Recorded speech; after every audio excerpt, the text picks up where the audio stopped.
Should we close that down too? Wing Park doesn't make any money. Lawrence Park doesn't make any money. No park in the city makes money. Have I seen people in the senior place down at the rec center? Yeah, I have. I've seen the bridge tournaments all over the place down at the rec center. But if we're going to talk to the senior center, we need to talk to the senior center. They're a not-for-profit agency who gets most of their funding from the state of Illinois. And whether they can move, whether they can afford to move, whatever they can do, we got to work. This is not the city's talk. This is their talk with Senior Center. They've got to make that decision. They and their board have to make that decision. And if they want to go to another building in the city, yeah, we could maybe help them, but they have to make that decision themselves, that they have to move, and they have to move to a place where seniors can get to. Collaboration would be key. Township, as well as the Senior Services Center, as well as council persons. We would need to know what would better utilize our services that we already have available. Again, we're not in the business of creating any more bills than we currently have. I would be in favor of utilizing our rec center.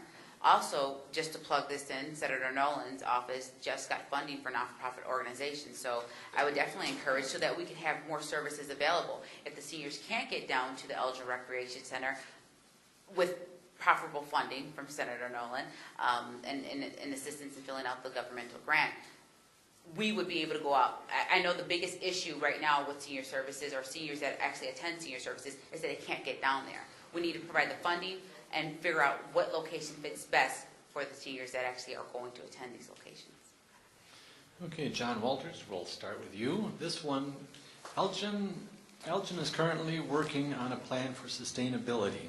How do you see sustainability as actually being implemented within our neighborhoods? Boy, am I glad I got that one. I'm co-chair of the committee, and I believe in it. That's why my signs are green. Figure it out, okay? Same color as his, though. He stole my color. Sustainability, folks. A lot of people think, oh, we're not even having global warming. I don't even want to get into that conversation. We have found if we can put some solar panels on top of the rec center, we don't have to pay an electric bill. And if people can get grants that they can get from the government to do the same kind of thing, or any number of environmental things in their neighborhoods, if they decide to turn their panels, their rooms to a certain, have the windows to a certain size so they can get the sunlight in and make it do something in the house that will keep the house warm. That's all part of sustainability, folks. It comes with involving the community and making sure that everybody knows what resources are available, what techniques should be used. Right now, the City of Elgin is actually putting together a program for voluntary assistance. Hopefully everybody comes out. Hopefully everybody comes out so that we can make ourselves better informed. Global warming and being more green is no longer sci-fi. It really isn't. It's in it has to do with every program that's out there, every movie that is presented. It's in your face, and we need to address it full force, but we also need our community to be involved. We can address it as City Council and as other groups, but if we don't have your involvement, we're speaking to a wall. So it is required that it needs to be addressed with full force, but we also need the community to come out and get involved.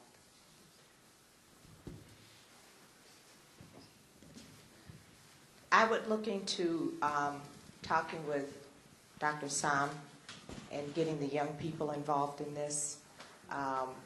With everything going green now, we need new ideas, fresh ideas, and I think a lot of the young people can bring us that, and get a committee from the area where people can, a beautification committee where we can plant flowers in certain areas, a committee for that, and just sit down and bring in the young minds also, so they can give us new ideas as to what it is in the future they would want to look for. So I just think if the community gets involved with this, we can come up with wonderful ideas. Sustainability is important. I am a big advocate of going case by case. Going green in many situations is a new industry. And it hit me when I was going through a catalog one day, and I thought, this would be a great idea. It was a cellular phone charger. And I thought, this would be great if I got on the city council to buy every city council person that has a cell phone to have a solar charger.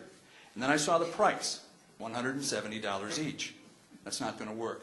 Going green is a new industry. Sustainability is important, but we need to go case by case. To blanketly come out and say, yes, we have to be more sustainable at any cost, that's irresponsible. And until things become more technologically advanced, we're going to have to look carefully at each thing. But we do need to be sustainable, we do need to be green, but it can't be a blanket statement. It's got to go case by case.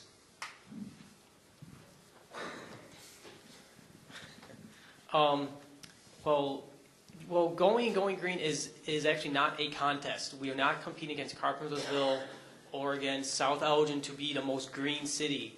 I mean, we could spend tons and tons of money on stuff that's considered green, but a lot of that stuff is very, very high cost. I would only look at things that would save the city money. That would, if you save the city money, that would save you money on your taxes. So it's not. It's just not very feasible to do a lot of stuff. John wants to talk about solar panels. Okay, sure, they're about $20,000, maybe $30,000 for your house. Think about how many years it would take you to pay off, or you actually make a profit off that solar panel. It'll take a long time. So it's not a contest. It's not a race. We're not competing against anybody else. So let's not waste the money on a whole bunch of projects.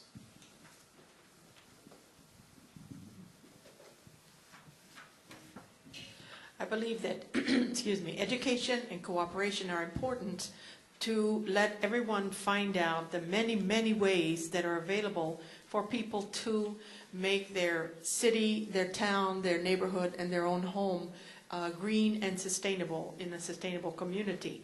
If people find out there are other things besides expensive technology that they can do to make their home greener, to make their community greener, they will do it.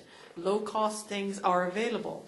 You can start a vegetable garden in your backyard. That's very low cost. It will save you money, and it will provide you with fresh vegetables, and maybe you can even provide some for your neighbor. Another thing is, if the community is educated, they will know what things to recommend to the city council to do to make the city more sustainable and more green.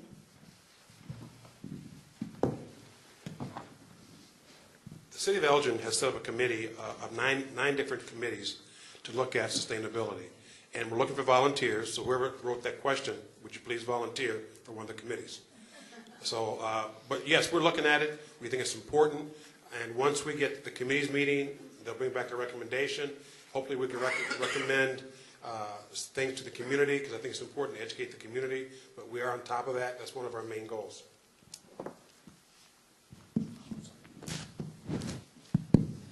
As you know, sustainability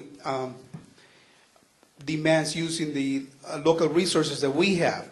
And I think within the neighborhood, it would be a good idea if we invite the neighbors just to come together to do a tree planting. That's part of the initiative that has been promoted for sustainable communities. The other one is, with the neighborhood stabilization program and funding that we're receiving, the city will be able to purchase some houses that will become an eyesore to the neighborhood. I think it will be a good opportunity for the city to buy some of those houses and provide open space by building new parks into those neighborhoods, so we can continue promoting the sustainability concept in Elgin. I think sustainability is a great idea.